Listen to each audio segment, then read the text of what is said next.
Здравствуйте. Здравствуйте.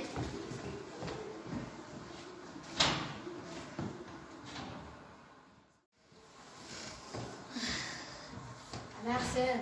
Allah'a emanet olun. Bu evet. Ağaçlar bilmiyordu. Evet.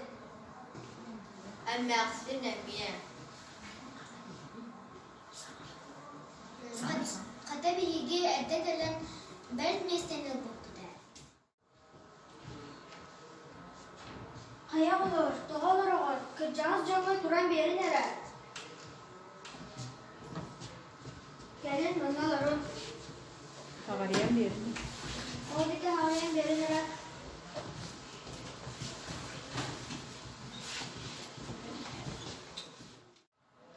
İçi dağa kıvırdı. Bir mektebe taklit. Bir mektebe tahbit. Aha.